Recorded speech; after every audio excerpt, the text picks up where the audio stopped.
Em 1996, Blair Adams, de 31 anos, fugiu com medo do Canadá e entrou nos Estados Unidos. Antes de fugir, Blair confidenciou nervosamente a um amigo que ele acreditava que alguém queria matá-lo, embora nunca tenha revelado quem ou por quê. Dias depois, Blair foi encontrado morto em Knoxville, no Tennessee. Ele fugiu com medo do Canadá. O Canadá é um lugar É um assustador. lugar perigoso, muito assustador. Ok. Bora. Ué, fugiu do Canadá com medo? Ah, deixa assim. É porque apareceu com medo do Canadá. Canadá! Aham. Vê aquela, Knoxville, você lembra desse nome? vê aquela folha vermelha. Uhum. É a mesma cidade onde o Dorian Blufford morreu.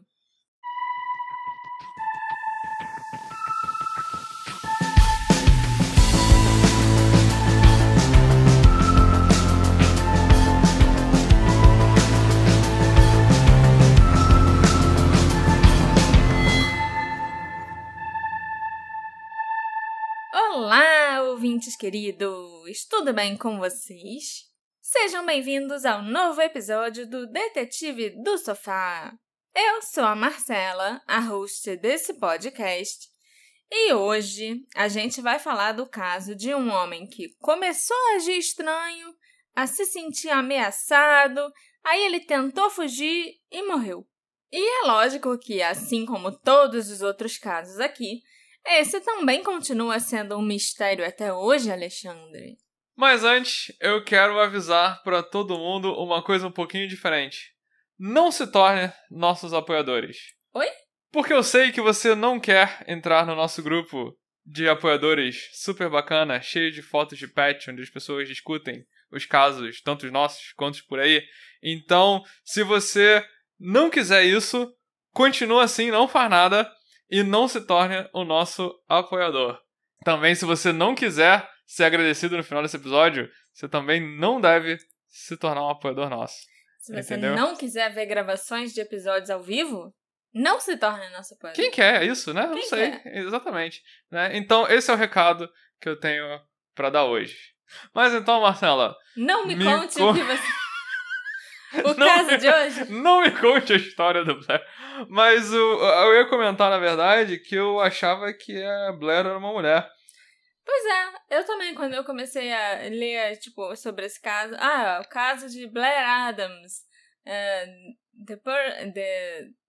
A person who thought was being stalked, and blá, blá, blá, blá, blá, blá. Aí, do nada, eu ri. Aí eu, hã? Então Blair é homem. Tá se falando Porque muito inglês, a e não é Blair- todo mundo que entende a gente falando inglês, entendeu? É Então, porque a história é em inglês, então, não tipo, sei, do- mas... no meio de vários pronomes, ou falta de pronome, né? Porque o inglês é uma língua mais neutra. Do nada tinha um ele. Aí eu, ué, o que tá acontecendo? Blair não é a amiga da Serena de Gossip Girl? Mas não era um cara. Não, e eu até achei que era uma mulher, porque eu pensei, a Marcela fez um episódio de um barco que sumiu. Com 4 homens. Com Tá na 4 hora de uma homens. mulher. É isso aí. Conta a história da Blair. Do Blair. Do Blair, é. Blair Adams era um homem canadense de 31 anos de Surrey, na Colômbia Britânica. Um jovem tipicamente alegre, o Blair era uma pessoa divertida e amigável que gostava da companhia de outras pessoas. Empreiteiro de uma empresa de construção, o Blair era um trabalhador esforçado que gostava do seu trabalho e o fazia muito bem. Não foi até algumas semanas antes da sua morte que as pessoas notaram uma mudança no caráter dele. De acordo com a sua mãe, Sandra Edwards, o Blair começou a ter mudanças de humor e ele de repente explodia, ficava irritado e ele estava com um pavio muito curto. A Sandra disse que algo estava obviamente muito errado com o filho dela. O Blair não estava dormindo bem, ele andava meio assustado e muito ríspido nas respostas. Ela perguntou inúmeras vezes o que estava acontecendo, porque ela sabia que tinha alguma coisa errada. Mas ele sempre respondia que não podia falar sobre isso. E até hoje a Sandra não sabe o que o estava incomodando ou o que ele estava escondendo.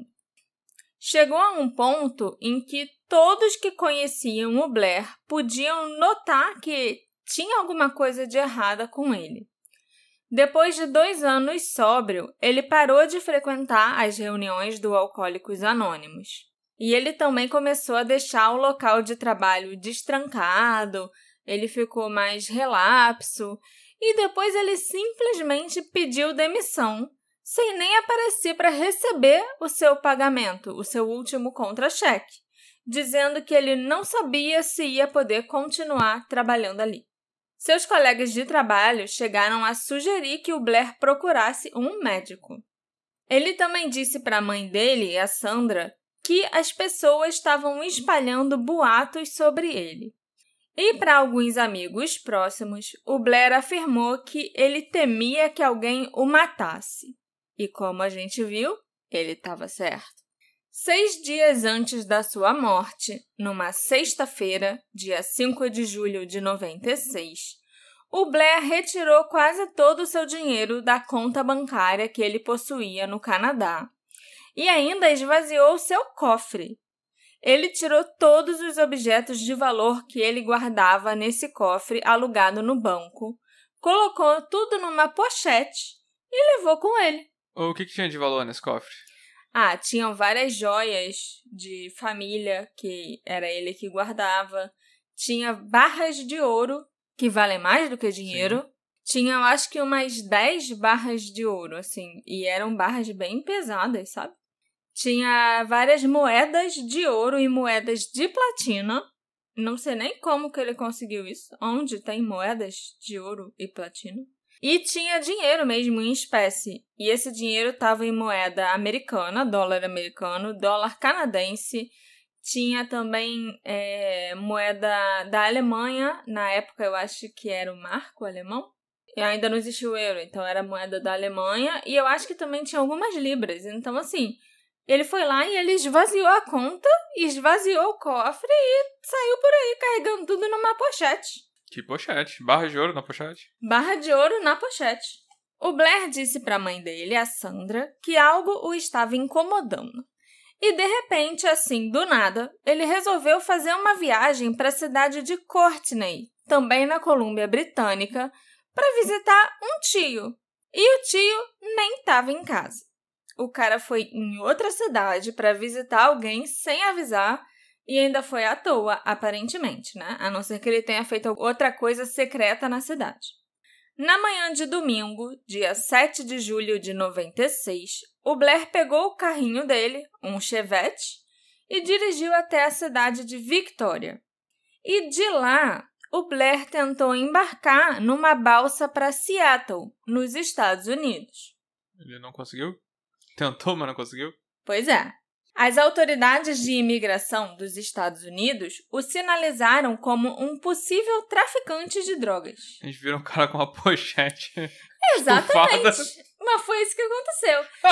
Era um homem jovem, solteiro, viajando sozinho com muito dinheiro, com joias e até com barra de ouro, numa pochete. E também tinha algumas coisas numa mochila. Mas isso é algo que realmente chama atenção. Não, o cara tava com um comportamento estranho, pelo que você falou, às vezes dá na pinta também. Pois é. E essas suspeitas da imigração se intensificaram ainda mais quando o Blair mentiu sobre os seus antecedentes criminais. Quando perguntaram para ele se ele tinha antecedentes, né, se ele já tinha sido acusado ou condenado por algum crime no Canadá e tal, o Blair disse que não. Mas, na verdade, ele já tinha sido condenado por porte de drogas e por agressão. Aí é foda, né? O cara já tenta entrar no país com várias coisas valiosas sem declarar, cheio da grana e ainda mente na imigração. Aí é lógico que não iam deixar ele entrar. Eu imagino que deve ser difícil a imigração americana te rejeitar com você vindo pelo Canadá. Exatamente. Então, depois de ter sua entrada nos Estados Unidos negada, o Blair saiu da cidade de Victoria e ele dirigiu até Vancouver para visitar uma namorada.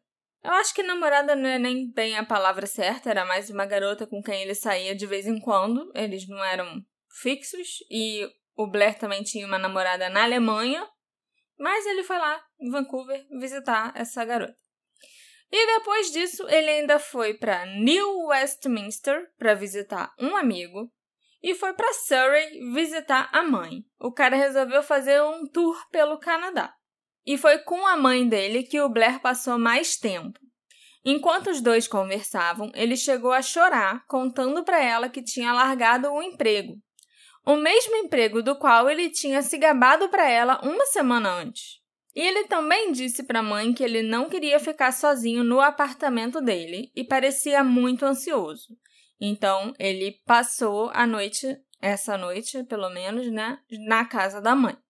Já para o amigo que ele foi visitar em New Westminster, o Blair disse enigmaticamente que ele precisava atravessar a fronteira para os Estados Unidos de qualquer jeito, porque alguém o queria morto.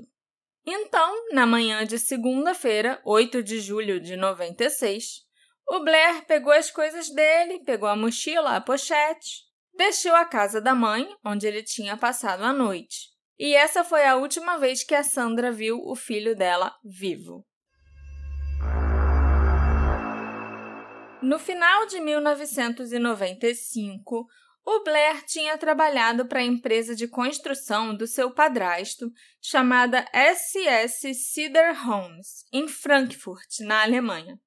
E lá, ele conheceu uma mulher enquanto ele participava de uma festa em novembro de 95, e os dois começaram a namorar.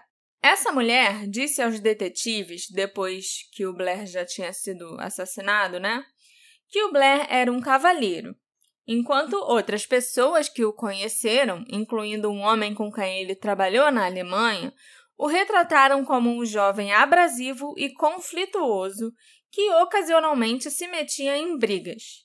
Então, são duas visões bem diferentes da mesma pessoa e do mesmo período de tempo, né? Duas pessoas que conviveram com ele na Alemanha.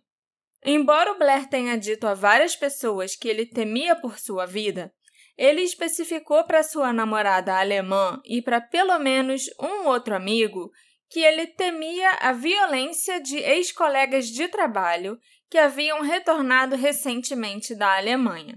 Então, talvez a ameaça viesse dessas pessoas, mas não tem como a gente ter certeza. 3 dias antes da sua morte, dia 8 de julho de 96, um abatido Blair Adams desembolsou quase $1.700 canadenses num voo de ida e volta para Frankfurt numa agência de viagens. Mas ele solicitou o reembolso dessas passagens ainda no mesmo dia, dando a desculpa de que a pessoa que ele ia visitar tinha adoecido. Ele conhecia, sim, muitas pessoas na Alemanha, ele já tinha morado em Frankfurt e tinha uma namorada lá, mas ninguém estava esperando o Blair na Alemanha. Ninguém tinha convidado ele para ir para lá e nem ele tinha avisado para ninguém que iria. Então essa história é muito estranha, porque nem a namorada estava esperando ele, nem nada parecido. Antes do amanhecer de 9 de julho, o Blair foi visto vagando perto da fronteira do Canadá com os Estados Unidos. E então, ele tentou atravessar a fronteira a pé. Mas o Blair deu azar de novo. Dessa vez, as coisas deram errado porque as autoridades da Pacific Highway Border Crossing, que é quem controla lá a fronteira, né, uma parte, pelo menos, da fronteira do Canadá com os Estados Unidos, notaram que o Blair tinha pequenos arranhões nas mãos e nas pernas. E, além disso, o Blair combinava com a descrição de um suspeito de roubo de carro. E um carro azul roubado em Vancouver tinha acabado de ser encontrado próximo do local onde o Blair tentou atravessar a fronteira. Mais uma vez, eu não culpo os agentes de terem impedido o Blair de entrar nos Estados Unidos, não. O Blair parecia bem atordoado, mas ele afirmou para os agentes que ele era inocente. Como a polícia não tinha provas que ligassem o Blair ao carro roubado que tinha sido encontrado ali perto, ele foi libertado de volta no Canadá. E sabe o que é mais estranho disso tudo, Alexandre? É que depois que o Blair foi assassinado, uma amiga dele, ao ser interrogada pela polícia, disse para as autoridades que ela tinha visto o Blair no dia anterior em Vancouver dirigindo um carro azul. Ela tinha estranhado, porque ela conhecia o Chevette que ele tinha, mas não era o Chevette que ele estava dirigindo no dia 8 de julho, aparentemente, e sim um carro azul, igual o carro roubado que foi encontrado perto da fronteira onde ele estava tentando atravessar. E foi negado porque ele batia com a descrição do ladrão. Sim. Então, né? Assim, né? Dá pra concluir que ele era, sim, o ladrão do carro, talvez. Tava jogando GTA da vida real. Mas por que ele roubaria um carro se ele já tinha outro carro? Ia largar o carro e atravessar a fronteira a pé? Nada faz sentido. O Blair foi muito persistente e desistir de entrar nos Estados Unidos não era uma opção para ele, seja lá por qual motivo. Então, na tarde do dia 9 de julho, o Blair abandonou seu Chevette no Aeroporto Internacional de Vancouver e ele alugou um Nissan Altima lá. Em sua terceira tentativa, ele finalmente cruzou a fronteira para Seattle sem problemas. Aí, Alexandre, você pensa, ele vai aproveitar o Nissan alugado para dirigir pelos Estados Unidos, então, né? Já que ele alugou o carro, agora aproveita, largou o carro dele lá, vai Ele alugar. largou o carro pra lá e sumiu. Sumiu não, porque a gente sabe o que aconteceu, o que ele fez, mas ele realmente largou o carro no aeroporto. Sim, ele roubou o carro pra largar depois. E é a mesma coisa, já que não funciona com o carro roubado, eu vou com o carro alugado. O Blair, como você bem adivinhou, abandonou o Nissan Altima no aeroporto de Seattle e comprou uma passagem só de ida num voo noturno para Washington, D.C.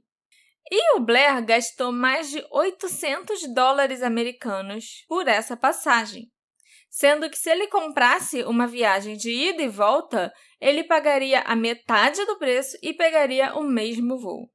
Ele estava mesmo com muito dinheiro sobrando. O Blair, então, chegou ao Aeroporto Internacional de Dulles na manhã de quarta-feira, 10 de julho. E lá ele alugou outro carro, dessa vez um Toyota Camry, por volta das 6h45 da manhã. E ele iniciou a viagem de 7 horas até Knoxville, no Tennessee. Quando ele estava na rodovia 20, perto de Zion Crossroads, em Troy, na Virgínia, o Blair bateu com o Toyota alugado no veículo de outro homem, causando pequenos danos nos dois carros. O homem, em quem ele bateu, disse para os detetives que o Blair parecia ser um cara legal, mas ele claramente estava com bastante pressa. Aí os dois trocaram o telefone, né, e tal. Meu carro é alugado, então se trata com a concessionária depois, e blá, blá, blá.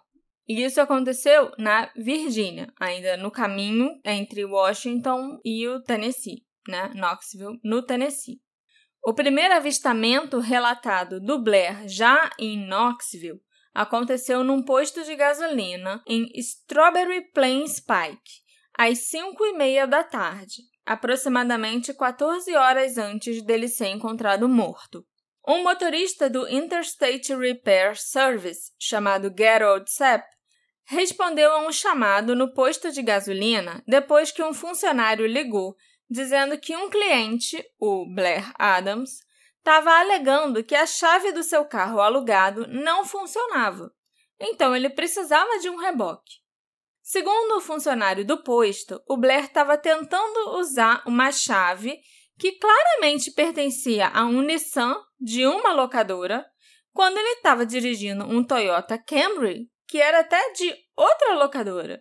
O Gerald, o motorista do reboque, e o funcionário do posto pediram ao Blair que ele olhasse em seus bolsos para conferir se a chave do Toyota não estava ali. Afinal, se ele chegou no posto dirigindo o Toyota, a chave tinha que estar por ali em algum lugar. Mas o Blair não quis olhar nos bolsos. O Gerald chegou a pensar que o Blair devia ser louco, porque ele estava determinado, afirmando que ele não tinha a chave daquele carro, o que era impossível, já que ele chegou ali naquele carro.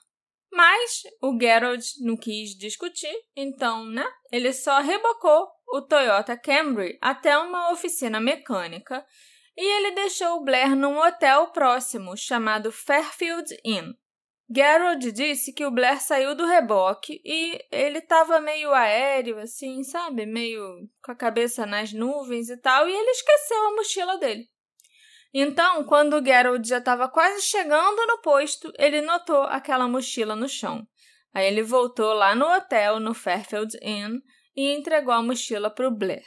Ele também disse que tinha alguma coisa errada com o Blair, porque ele parecia muito fora do ar. Ele não parecia exatamente estar confuso, também não parecia estar drogado, mas a mente do Blair não estava funcionando corretamente por algum motivo.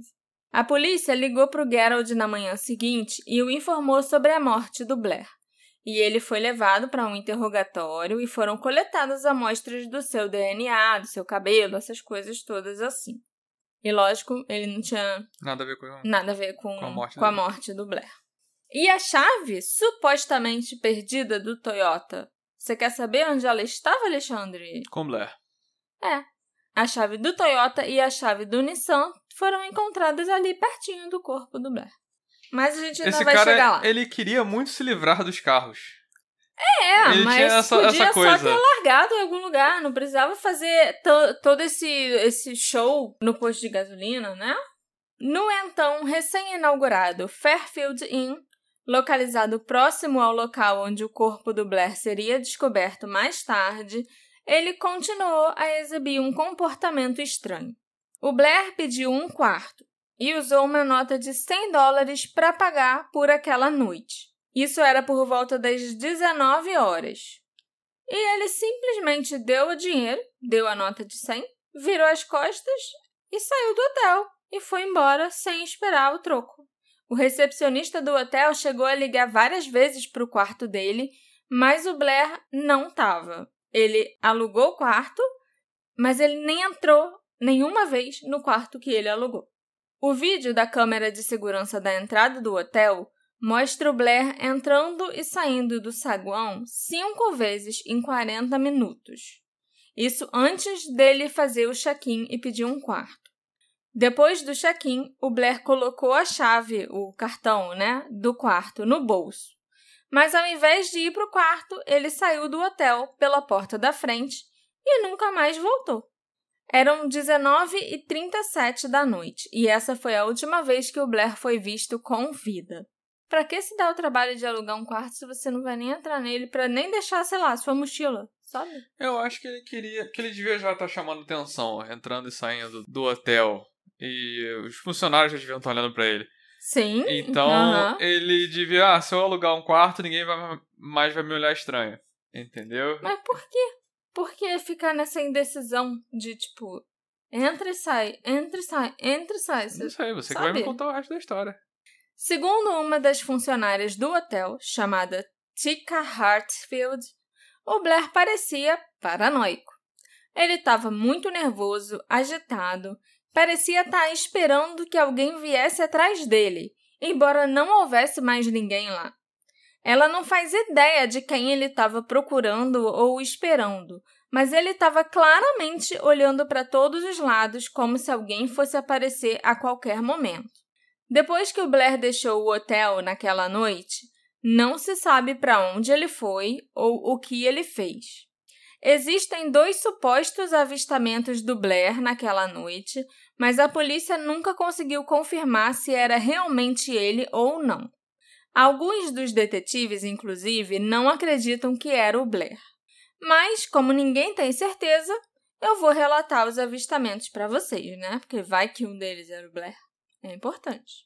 3 funcionários da T&R Truck Stop na Deep Springs Road, em Dandridge, alegaram que eles viram o Blair lá na parada de caminhões entre 9h30 e 10h30 da noite, folheando revistas de tatuagem e conversando com um homem não identificado sobre dinheiro canadense. O outro avistamento foi feito por 2 mulheres numa filial do restaurante Cracker Barrel, em Strawberry Plains Pike, e elas disseram aos detetives que viram o Blair com outro homem que nunca foi identificado. Inclusive, as histórias das duas mulheres diferiam sobre a aparência desse tal homem. Mas um retrato falado desse cara até foi feito quando as duas mulheres entraram num acordo sobre a aparência dele. Uma das poucas coisas que a gente tem certeza que o Blair fez depois de sair do hotel foi jantar. As autoridades acreditam que o Blair, que não tinha carro, ao sair do hotel, porque o Toyota que ele estava dirigindo foi rebocado, ele comeu em algum lugar depois de sair do hotel porque havia alface, carne e camarão ainda em seu estômago quando ele morreu. Mas será que o Blair jantou sozinho ou acompanhado de alguém? E onde ele comeu? Será que foi no restaurante Cracker Barrel com o tal homem misterioso que as duas mulheres viram? Ou será que ele jantou na parada de caminhão? Ou será que em nenhum dos dois lugares e os dois avistamentos eram falsos? E eu sinceramente espero que ele não tenha comido camarão na parada de caminhão, porque não é a melhor das ideias você comer camarão ou frutos do mar numa parada de estrada, né? Mas, como a gente já sabe, não foi o camarão que levou o Blair à morte. Ele foi assassinado.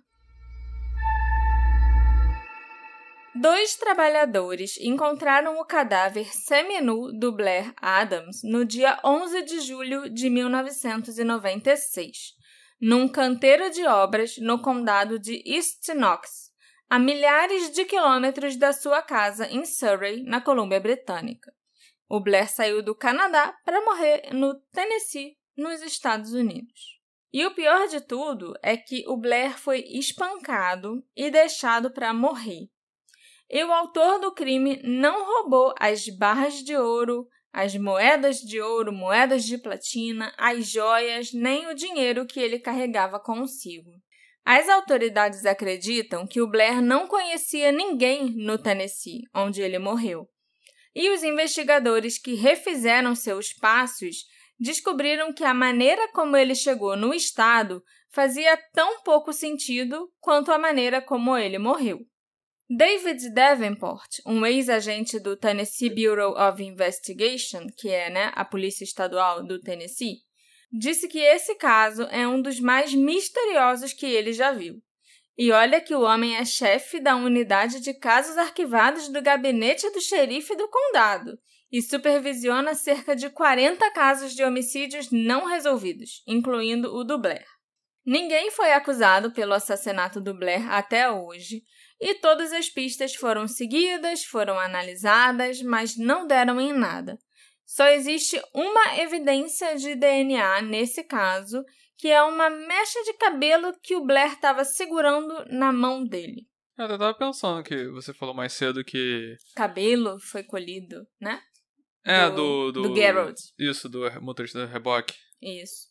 À primeira vista, os 2 homens que encontraram o corpo do Blair pensaram que ele era um vagabundo que tinha resolvido ir dormir ali naquela obra. Mas uma inspeção mais aprofundada revelou que o homem estava morto e que ele carregava ouro e dinheiro demais para um sem-teto. Os 2 homens chegaram no trabalho em torno das 7 da manhã. Eles eram membros de uma equipe que estava construindo um hotel no Crosswood Boulevard.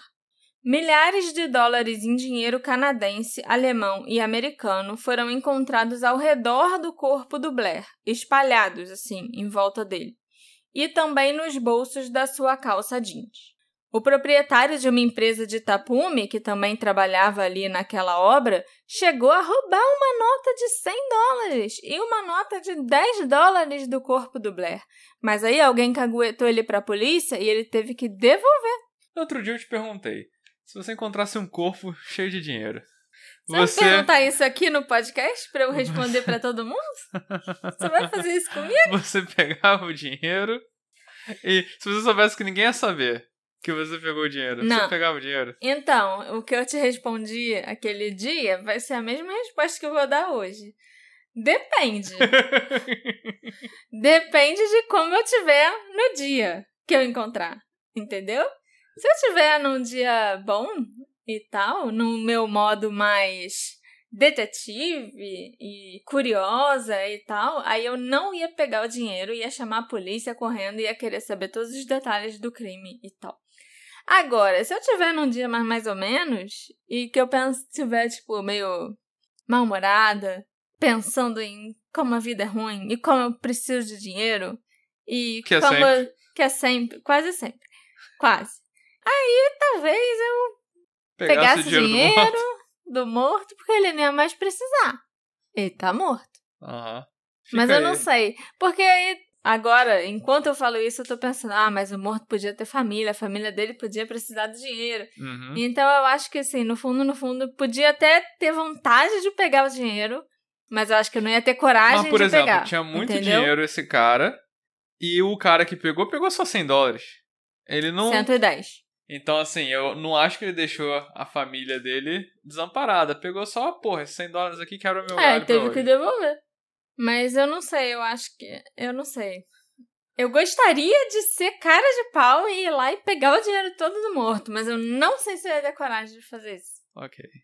Falei, depende do dia, amor. Depende da necessidade, Depende da necessidade, depende do dia, entendeu? É isso aí. Não sei. Nunca aconteceu, nunca encontrei nem dinheiro perdido na rua.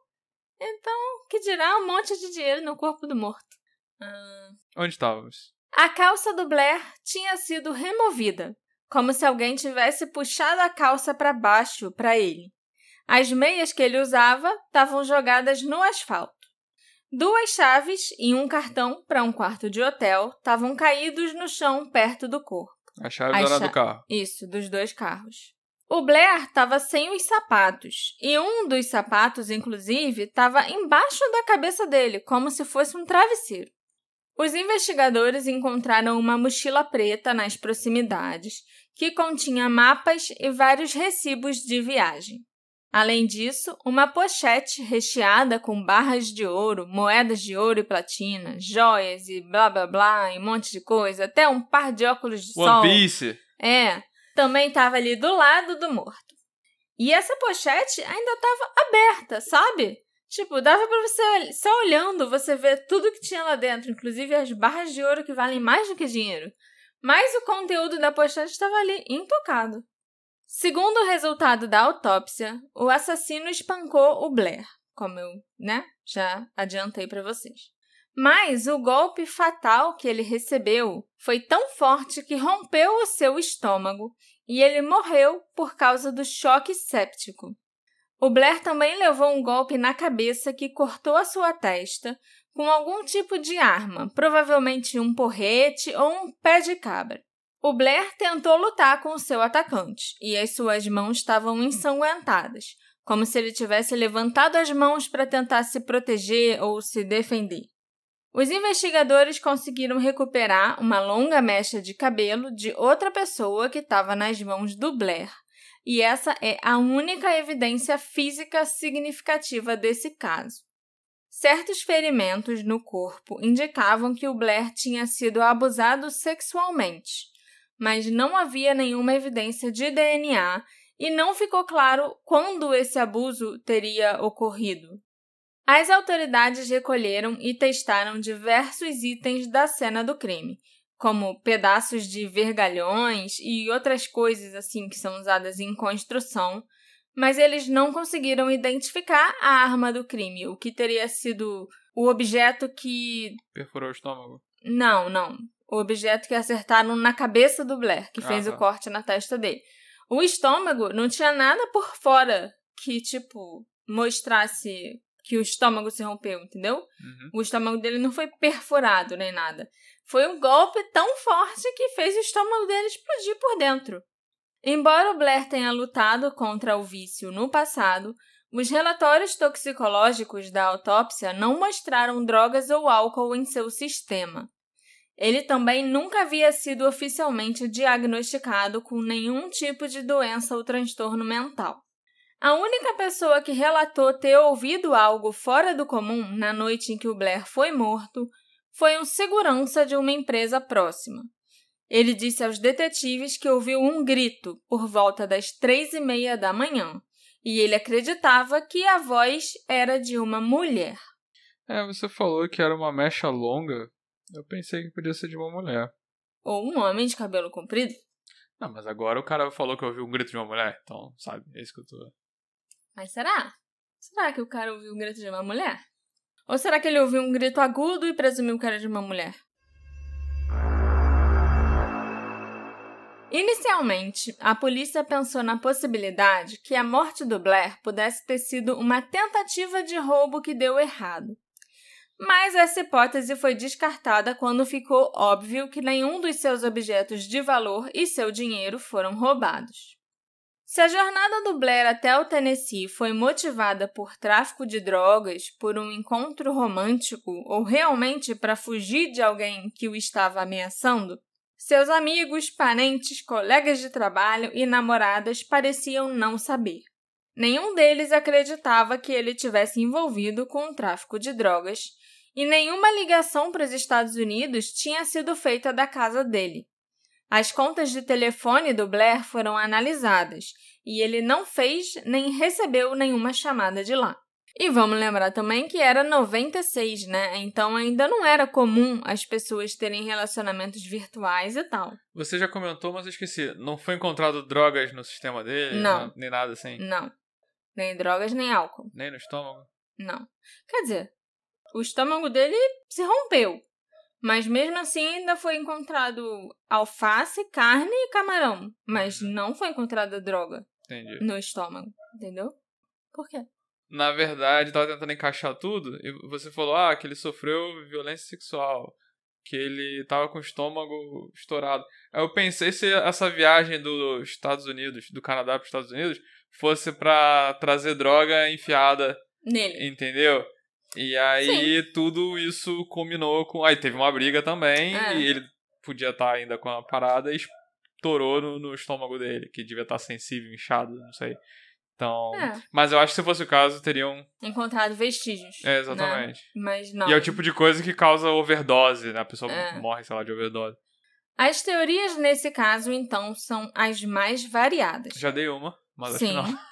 Vão desde um ato sexual que deu errado, um ataque que aconteceu por acaso, sem o Blair ser especificamente o alvo. Ele pode ter sido confundido com alguém. A paranoia do Blair podia ter sido causada por um colapso mental. Ou até mesmo o Blair podia estar certo e alguém realmente o estava perseguindo e conseguiu matá-lo. Como seu corpo foi encontrado nu, da cintura para baixo, e com ferimentos indicativos de agressão sexual, as teorias favoritas dos investigadores e dos detetives do sofá em geral para explicar o assassinato tendem a girar em torno de um ato sexual que se tornou mortal. Inclusive, várias das pessoas de interesse que surgiram nesse caso ao longo dos anos eram cafetões ou prostitutas conhecidos por trabalharem naquela área. Mas até hoje ninguém foi acusado. Na verdade, eu acho que esse caso nunca nem teve um suspeito, nomeado oficialmente até hoje.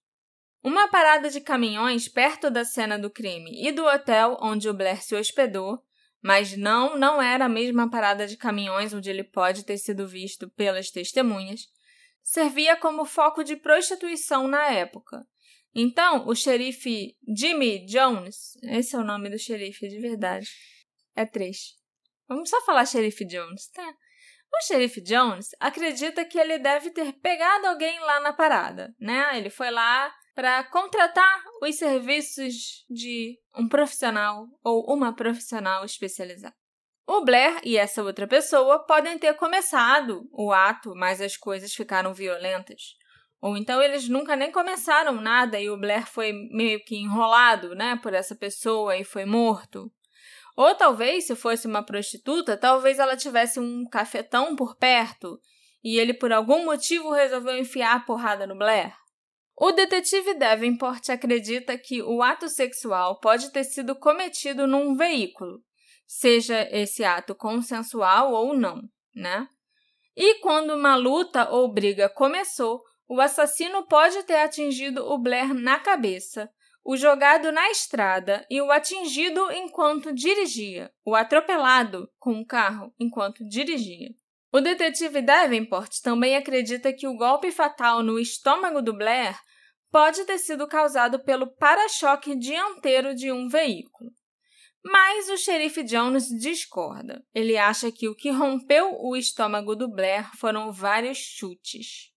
E tem uma coisa que eu ainda não mencionei, que eu vou entrar em detalhe mais pra frente, é que, segundo a mãe do Blair, ele era bissexual. Ele já tinha tido relação com um homem antes, e aí depois disso ele voltou a ter relacionamentos com mulheres, e então, assim, tipo...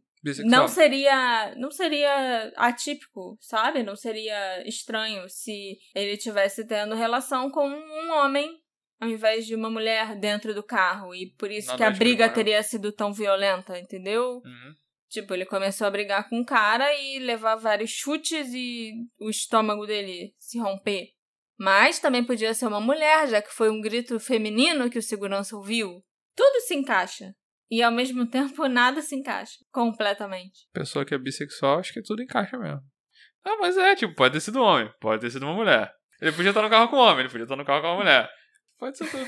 Eu vou tentar isso tudo, mas assim, foi algo que eu tava pensando, tipo... Sim, ok. Tudo, abre pra tudo. Parece algo babaca que eu falei, então por isso que eu quero deletar. Mas... Não é babaca, é tipo, eu achei que era uma piada, por isso que eu falei, ai, amor, que piada ruim, entendeu? Ok. Mas, ok, entendi. Você tava falando sério. Após 26 anos, algumas pessoas que poderiam saber mais sobre o assassinato do Blair provavelmente estão mortas ou já estão na prisão, né? Sei lá, alguma coisa assim. E com escassas evidências físicas, desvendar esse mistério vai exigir que alguém resolva abrir a boca e contar o que sabe. E será que a Sandra, a mãe do Blair, deixou escapar que ela sempre soube mais do que dizia numa entrevista recente, Alexandre? Numa conversa telefônica com o jornalista Travis Dorman, que tentou trazer a atenção de volta para o assassinato do Blair e que também foi a minha fonte no caso do Dorian Blufford, nosso episódio 12, do qual eu sinto bastante orgulho. O Travis é um cara muito legal. A Sandra, nessa conversa com ele, descreveu seu filho como um rapaz gentil e ambicioso e disse que não acreditava que ele estava sofrendo de alguma doença mental nas semanas anteriores à sua morte. A Sandra também afirmou que o Blair já havia se envolvido romanticamente com um homem, um colega de quarto que ele teve no início dos anos 90. Ela afirmou que os dois rapazes agiam... isso eu tô falando as palavras dela, tá, gente? Não sou eu que acho isso, não. Só para deixar claro, porque o que ela falou foi meio esquisito. Mas ela disse que os rapazes agiam de uma forma um pouco estranha, que riam muito juntos e que ela achava meio esquisito aquele relacionamento. Mas depois o Blair voltou a ter um relacionamento heterossexual, então ela nem pensou mais nisso por muitos anos. Por isso que Mas ela sabia que era um relacionamento? Sabia. Ou ela achou estranho ele ter um colega de quarto que eles riam muito? Não. Ou ela achou estranho ela ter um namorado e eles riam muito? O que ela sabia oficialmente? Ela sabia que os dois eram namorados. Uhum. Ela achava estranho os dois namorarem. E ela achava estranho, tipo, eles são muito afetados. Ficam dando muita risadinha por aí, fica se mostrando muito juntos, muito carinhosos, muito... Ok. Entendeu? Era nesse sentido que ela quis dizer. O sentido preconceituoso, óbvio. E a Sandra ainda falou isso completamente do nada. Porque nem o Travis, nem ninguém tinha questionado a sexualidade do Blair até então. Até essa entrevista que ela deu pro Travis em 2017. E isso, sinceramente, não me parece fazer a menor diferença no caso, sabe? Mas eu posso estar errada. Tem gente que acha que ele foi abusado sexualmente. Tem gente que acha que ele só tinha feito sexo consensual com um cara antes de morrer. Mas eu não acho que isso traga nenhuma resposta pro assassinato do Blair. Porque, consensual ou não deixou vestígios de DNA. Então, a gente nunca vai saber o que aconteceu ou com quem ele se relacionou. E a gente também não vai saber se o abuso sexual ou o sexo casual, consensual que ele fez antes de morrer foi relevante para o assassinato dele ou não, entende? Se foi com um homem, se foi com uma mulher, não acho que isso importe. E acho, sim, que foi muito esquisito. A mãe do cara resolver falar isso do nada depois de 22 anos, praticamente. 21, 22 anos. E a Sandra também alegou outra coisa inédita e meio esquisita nessa entrevista para o Travis. Ela falou que o Blair viajou para o sul, para os Estados Unidos, porque ele queria participar dos Jogos Olímpicos de 96, que aconteceram em Atlanta. Ela nunca disse isso para as autoridades. Inclusive, lá em 96, quando os investigadores conversaram com ela, a Sandra disse que não fazia ideia do que o Blair tinha ido fazer nos Estados Unidos. Aí agora ela do nada vem com essa história de que eu sempre soube que ele foi para os Estados Unidos porque ele queria ir assistir as Olimpíadas. Assistir, né? Não participar. Participar, tá na plateia de vários jogos, torcer e tal, sabe? É que você falou participar, eu pensei, acho que era um pouco tarde. Mas não, desculpa. Não é assim que funciona. Não foi esse participar que eu quis dizer. Participar do esporte, entendeu? A próxima Olimpíada é na França. Vamos viajar pra França, ver o que a gente consegue competir. Não, era assistir e tal, agora e torcer. Entendi. As Olimpíadas de 96 começaram dia 19 de julho, 8 dias depois que o corpo do Blair foi encontrado. E ele estava no condado de Knox, no Tennessee, a mais de 320 quilômetros de distância de Atlanta, onde eram os Jogos Olímpicos. Tá certo que ele ainda teria 8 dias para chegar lá em Atlanta, se esse realmente fosse o destino dele. A gente nunca vai saber. Mas, ao mesmo tempo, ele não parecia um cara que queria chegar em Atlanta, sabe? Ele tava largando o carro pra tudo quanto é canto. Não parece que ele tinha esse plano de ir pra Atlanta. Eu acho que depois que ele largou o Toyota, ele tava meio desnorteado, porque ele ficou entrando e saindo do hotel várias vezes. Aí ele alugou um quarto e aí do nada foi embora. Nem chegou a ver o quarto que ele alugou, não pegou troco. Então eu não acho que ele tinha um plano ao mesmo tempo, vou pra Atlanta. Eu acho que era algo que ele falaria das outras vezes que ele passou pela imigração e não conseguiu. A pessoa pergunta, o que você quer fazer aqui? Eu quero ir pra Olimpíada. Sim. E tal. E, tá. Eu acho que é algo que facilitaria a entrada dele nos Estados Unidos. Era um motivo normal e tal. Então eu acho que isso é algo que ele teria dito pros oficiais ali da imigração e não acho que ele fez, porque senão... Não, E a Sandra não explicou como ela sabia o destino do filho, Como ele acabou em Knoxville, ou por que ela nunca contou essa informação para a polícia antes, que ele queria ir para as Olimpíadas. Ela só afirmou que esse foi o objetivo da viagem e depois desligou o telefone na cara do Travis, do jornalista. Aí, o Travis ligou novamente para a casa dela, depois que ela desligou. Mas quem atendeu foi o marido da Sandra, padrasto do Blair. Mas ele não quis dar entrevista. Ele disse que a Sandra também não queria mais falar com o Travis. Ficou com raiva e disse que as chances de resolver esse caso são remotas como o inferno. Antes de desligar na cara do Travis também, o marido da Sandra ainda falou que eles não estavam interessados em abrir aquela lata de minhocas novamente. E mandou ele não ligar de novo. O jornalista sofre, gente. Então, pra mim, essa conversa dela com o Travis... Acho que ela falou de sacanagem, então. Parece pelo que muito aconteceu. estranho. Não, eu não acho que ela falou de sacanagem. Eu acho que ela já tinha passado tanto tempo que ela esqueceu qual foi a versão que ela contou. Ela esqueceu o que ela tinha falado pra polícia lá em 96. E aí, quando ela saiu falando pro Travis... E aí ele tava, investigando, estudando esse caso. Histórias. Aí ele, opa, peraí, mas você nunca falou isso. Você nunca tinha falado isso antes. E aí ela começou a ficar nervosa, aí desligou e aí não quis mais falar com ele.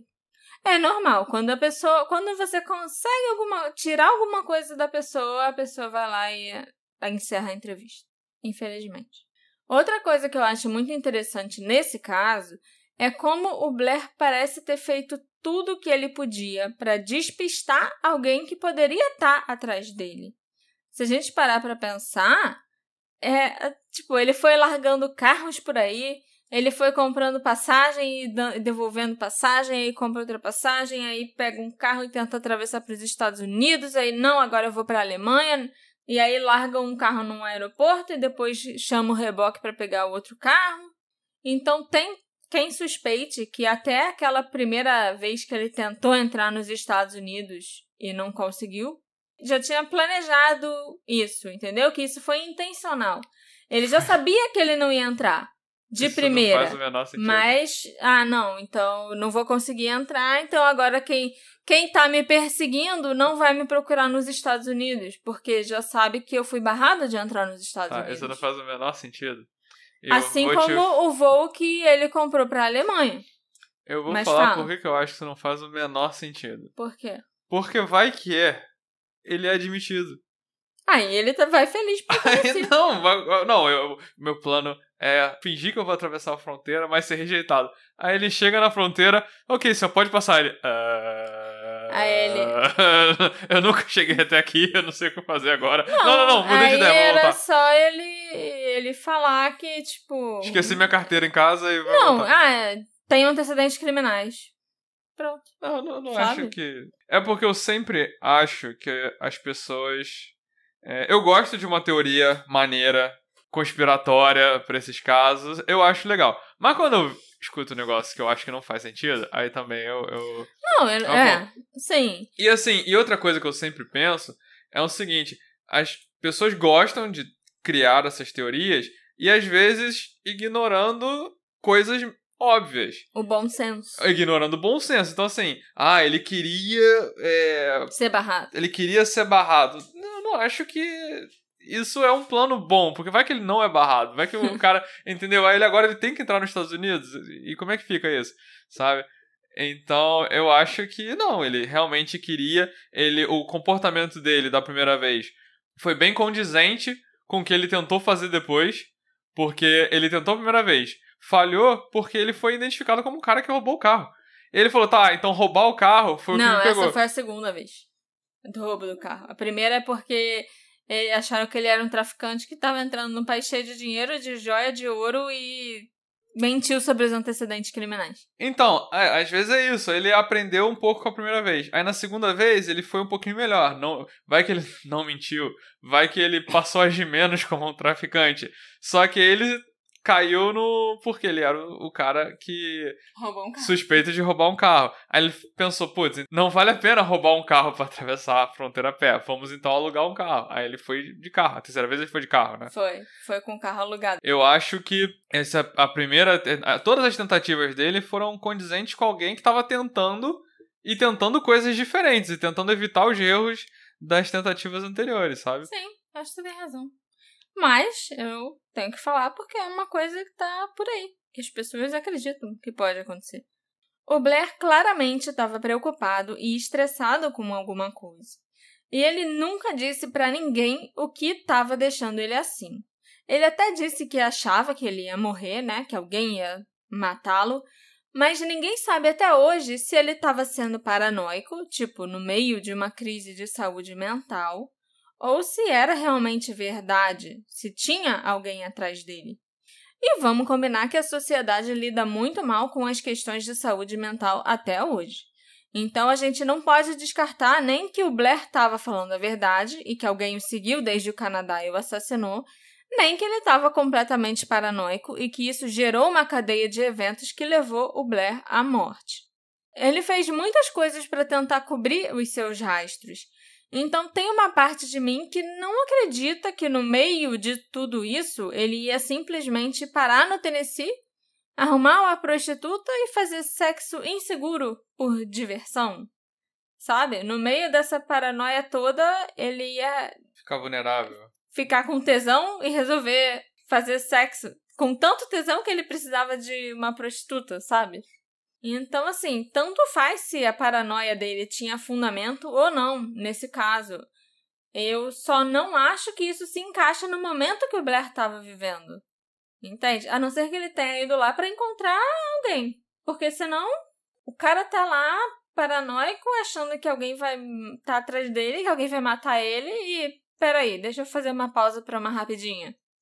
Existe uma possibilidade distinta que, em seu comportamento paranoico e agressivo, o Blair tenha agredido uma mulher, o que poderia explicar o cabelo na mão dele e o grito feminino ouvido pelo segurança. E talvez alguém tenha vindo ajudar a mulher e essa mesma pessoa ou pessoas espancaram o Blair e ele acabou morrendo. Mas também pode ser que o grito tenha sido do próprio Blair. no momento de pânico a pessoa dá aquele grito bem agudo, às vezes parece que é uma mulher, mas é um homem. Ou às vezes parece que é um homem, mas é uma mulher, sabe? É um grito, não é uma voz. É bem diferente. O Blair podia estar perdendo a cabeça, paranoico e delirante. Então, será que ele estava paranoico com razão, foi encontrado e assassinado? Ou será que ele teve uma espécie de surto, acabou atacando ou até mesmo somente se aproximando de alguém de uma forma que deixou a outra pessoa assustada e acabou em uma briga que o deixou inconsciente e levou um chute no estômago? É lógico que muita gente acha que a primeira opção é a mais provável, né? Ele tinha razão, tinha alguém perseguindo ele esse tempo todo. E também tem muita gente que acha que não, que era tudo coisa da cabeça dele. Mas alguém realmente podia estar atrás dele. Tipo, o Blair disse com todas as letras que alguém estava tentando matá-lo. E então ele realmente foi morto.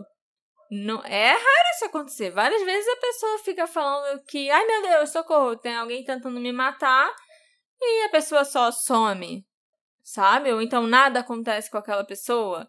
Mas ele não, ele fugiu e ele morreu pouquíssimos dias depois. Espancado, sem ter as coisas roubadas. É. Então, será que ele estava dizendo a verdade? O Blair também pode ter sido vítima de um atropelamento, e a pessoa que o atropelou fugiu e largou ele ali. Quem sabe até foi uma junção de várias teorias. Ele estava paranoico, no meio de uma crise, andando na rua ou correndo de alguém, ou correndo até de alguma coisa que estava na própria cabeça dele e acabou sendo atropelado. Porque o detetive Davenport achava que o impacto, né, o que fez o estômago dele se romper, podia ser o para-choque dianteiro de um carro. Também existe a possibilidade dele ter usado alguma droga que não foi testada, né, que não apareceu no relatório da toxicologia. Mudança de humor, irritabilidade, paranoia, pavio curto. O Blair estava apresentando exatamente esse tipo de comportamento antes de ir para os Estados Unidos. Além disso, ele já tinha um histórico de abuso e dependência de substâncias. Então, será que ele tinha voltado a usar drogas? E tudo isso eram sintomas desse uso, né? Desse abuso das substâncias? Ou ele tava com abstinência. Ele não tava usando e tava com abstinência. Mas ele já tinha parado há 2 anos. Eu não sei se... Não, mas voltou a usar. Sim, e aí entendi. Parou entendi. Um pouco antes e começou a ficar esquisito. Podia ser, entendeu? Esse caso tem tantas possibilidades que eu já me perdi enquanto eu escrevia e eu já nem sei mais se eu consegui colocar todas as teorias aqui no roteiro para discutir com vocês. É muito doido a forma como o Blair saiu do Canadá e até o comportamento dele antes dele ter saído e depois, quando ele chegou nos Estados Unidos também, né?